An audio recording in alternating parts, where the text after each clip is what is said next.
আজ সকালে ইচ্ছে করলো স্যান্ডউইচ বানাতে, তো নিয়ে নিলাম ব্রেড, আলু সেদ্ধ, ক্যাপসিকাম কুচি, টমেটো কুচি, লঙ্কা কুচি, ধনেপাতা কুচি আর চিজ। পেঁয়াজটা আজকে স্কিপ করে গেছি।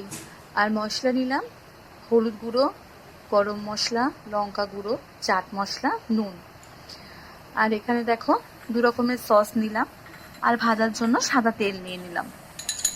এবার আলু সেদ্ধগুলোকে একটা বাটির মধ্যে ভালো করে পেস্ট করে তার মধ্যে ক্যাপসিকাম কুচিগুলো ঢেলে দিলাম। একে একে টমেটো কুচি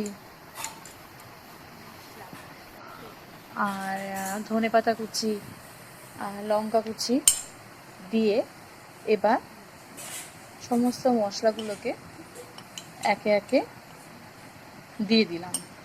আজ মঙ্গলবার দেখে পেঁয়াজটা স্কিপ করে গেছি, তোমরা চাইলে দিতে পারো। তো মশলাগুলোকে এবার দিয়ে ভালো করে মাখতে হবে। তো মেখে নিলাম পুরোটা ভালো করে। এবার দেখো ব্রেডের মধ্যে এগুলোকে ভালো করে নিয়ে ভালো করে মাখিয়ে এবার ভাজার জন্য রেডি করে নিলাম। প্যানে তেল গরম করতে দিচ্ছি। তেলটা হালকা গরম হয়ে এলে ব্রেডগুলোকে একে একে দিয়ে দেব। তো ব্রেডগুলোকে দিয়ে দিলাম। এবার এগুলোকে হালকা লো ফ্লেমে একটু ভাজতে দিলাম। ভাজা হয়ে গেলে অন্য পিঠটাও ভাজতে দিলাম। হালকা ভাজা হয়ে এলে এর ওপর একটু চিজ দিয়ে দিলাম।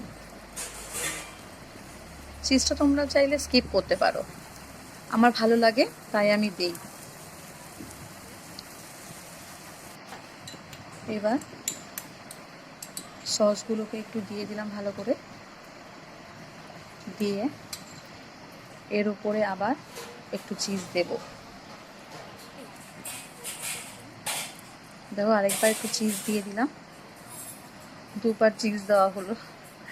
যাই হোক, চলো এবার আরেকটু ভালো করে ভাজা হয়ে গেলে এবার প্লেটে নিয়ে এটাকে ত্রিকোণাকৃতি কেটে নিলাম। তারপর না স্যান্ডউইচ রেডি।